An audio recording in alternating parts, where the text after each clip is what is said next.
What's up guys, I'm Bluefoot and welcome back to another top 5 video where today we're going to go over the top 5 hardest maps in Call of Duty Zombies. Now the way we're going to rank this list is purely on how hard it is to get to a high round on this map. So, for example, a map like Origins won't be on this list because even though it's large and complex and it's really difficult for beginners to play on, it isn't hard to get to a high round on that map because you have the stabs and everything.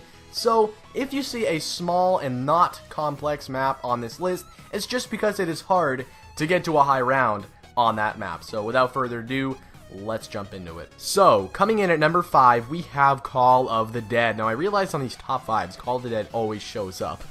Is that weird or what? But anyways, the reason why Call of the Dead is hard is because the wonder weapons, aka the scavenger and the VR11, they can't get you to an extremely high round.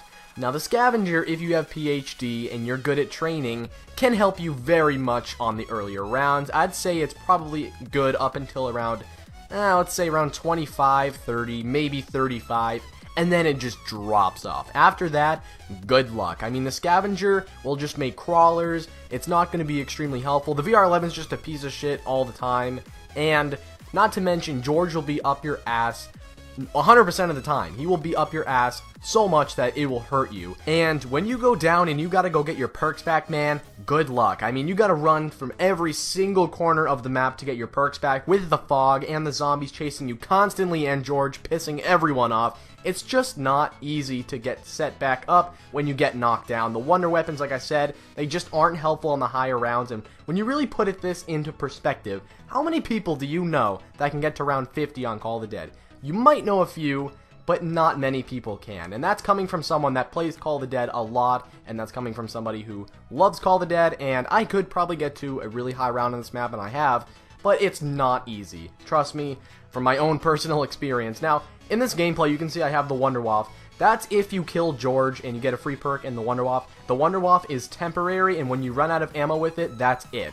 And you can continuously kill George, but you're not going to have enough ammo with the scavenger to keep doing that every single time he comes back. It's just not feasible. You can't do that. Call of the Dead, if you really think about it, is just an extremely hard map. Getting set up and getting things going isn't hard. It's just the survival part and getting to a high round. Like I said, it isn't really a complex map, 100%. I mean, it is a little bit complicated for beginners, and for that reason, it comes in at number 5. So, coming in at number 4, we have ShangriLa. Now, in the community, this is well established as one of the hardest maps in Zombies, and I put it in at number 4 because this is a very close-quartered map. It's very tight, and it's really hard to navigate around and try not to die, especially when you're training, and camping is almost impossible on this map unless you have 4 people. And not to mention the napalm zombies, the shrieker zombies, and the monkeys come in, and they're all just distracting, and they fuck you up sometimes. They ruin your flow, your momentum of the training, and everything like that. ShangriLa is just a pretty difficult map, and I love this map, and it is one of my favorites, and I play it a lot. But the reason why it isn't the hardest is because A, you got the wonder weapon.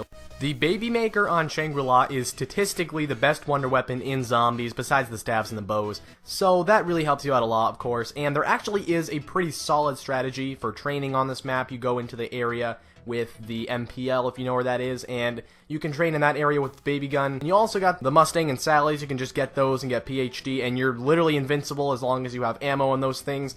But playing co-op on this map is extremely hard. The Easter egg is extremely hard, and pack-a-punching on this map can be a pain in the ass if you're playing with randoms because, well, you can't really communicate with them. And so yeah, ShangriLa overall, you guys probably already know this is an extremely hard map, and there's really not much else to say. The fact that it's close-quartered is just the solid #1 reason why this is difficult, but a bunch of other factors play in, and that's why it comes in at number 4. So, coming in at number 3, we have 5. Now, this map is, at first glance, it seems really easy, right? You can just hop onto this map, get to round, 30, 40, no problem. Wrong. Okay, this map is hard as hell, bro. I mean, when you get into this map, you have 2 options. You either play with 4 players and camp in the elevator, one guy gets the back barrier, the other 3 get the front, or you can train in the area in where Jug is. You can train in that area, and you can do that solo. You cannot play with 2 or 3 players and get to a really high round on this map. playing with 2 people is horrible, because both of you can't train, and both of you can't fend in the elevators by yourself. 3 people, maybe. It depends on how good you guys are. 4 or 1. I like to play solo on this map, so let's go with 1 here. So you're training, right? You got the Winter's Howl and the ray gun, probably the best combo you can have on this map. And the Winter's Howl is just a piece of shit, alright? You guys already know that. The Winter's Howl, I mean, it's okay on the early rounds. Try using the Winter's Howl to kill zombies on round 50. Good luck, my friend. You are going to be shooting ice cubes at these guys. They're not going to die. They're just going to slow down slightly. Okay, what else? You got the ray gun, right? The ray gun's not going to do anything for you either, because you have no PhD. Your ray gun's just going to kill you. And not to mention, the Pentagon Thief is probably just going to take one of those weapons, if not both. So, realistically, 5 is an extremely hard map. I don't even think that camping in the elevators is easy. You're going to be stressed. You're going to be shooting left and right. You're going to get overrun easily, and it's just not an easy map. I love this map. I don't agree with people that say, oh, it's a shitty map just because it's hard. I like challenge, but good luck trying to get to a high round in this map. It's just not easy at all. And that's why, guys, it comes in at number 3. So, coming in at number 2, we have Noctur on Toe-In. Now, you guys are probably scratching your heads going, bro, what the hell are you talking about? You only have to open up 2 doors to get to your camping spot. What's the big deal here? And I'm here to tell you, this isn't about how complex the maps are, like I said in the beginning. This is the most simple map. But try getting to a high round on this map. I want to say my highest round on this map might be in the 30s. It is extremely hard. Now, on World at War, it's a little bit of a different story because you have the flamethrower, which is really effective, and you can kind of train in the area that I'm in right now. But on Black Ops, especially, even though you have the Thunder Gun, it's just so difficult. You can barely train at all. You have no perks, so you have no Quick Revive and Jug, anything for that matter, except Mule Kick. Who the hell needs Mule Kick when you're just going to go down immediately anyways? Now, like I said, World at War is a little bit different because you have, I think, in my opinion, way better weapons, except, you know, the Thunder Gun is in Black Ops 1, but that's not going to help you. And camping with 4 people is a really good strategy, and that'll probably be your best strategy. You can train on World at War because the zombies won't actually swipe you unless you completely stop. But in Black Ops, good luck. Black Ops Nocturne Toe-In is way harder. World at War is a lot easier, but even so, it's just such an extremely hard map to get to a high round on. You have no perks, no Pack-a-Punch, nothing to help you out, and it comes in at number 2. So, coming in at number 1, we have Verruckt. Now, very similarly to Nocturne Toe-In, everything's laid out for you. It is not complicated whatsoever. All your perks are there, the box is there, everything is there. You don't have to worry about, you know, riding a tank or getting stabs or anything crazy like that, boys. All you have to do is hop into the game and play. However, getting to a high round on this map is maddening. You can't do it. I swear to God, my highest round on this map is probably in the 20s. Late 20s, maybe 30s, okay?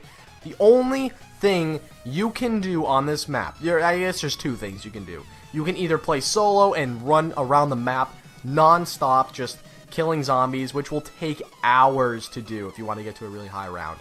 Or, like I said, with 5, you can get 4 people, or maybe 3 will work, and you can train, or camp I meant to say. You can camp in an area with the electric trap. You can utilize the electric trap over and over again, and one of you guys will have a ray gun, and if you're playing Black Ops, you'll have the Winter's Howl, and it won't be so bad, but eventually, you're just going to get overrun either way.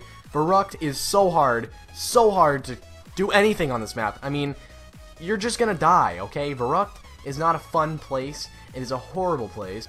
And I can already tell that I might get a lot of hate for putting this at number 1, but when you really think about it, Verruckt is debatably one of the hardest maps in Call of Duty Zombies. Maybe it's not number 1, I don't know. I think it's number 1 in my own personal opinion here, but, I mean, I can see why a lot of people think it might be easy, but process this in your head. How high of a round have you gotten to on Verruckt? Now, you could lie to yourself and say, oh, I get to around 30, 40 pretty easily.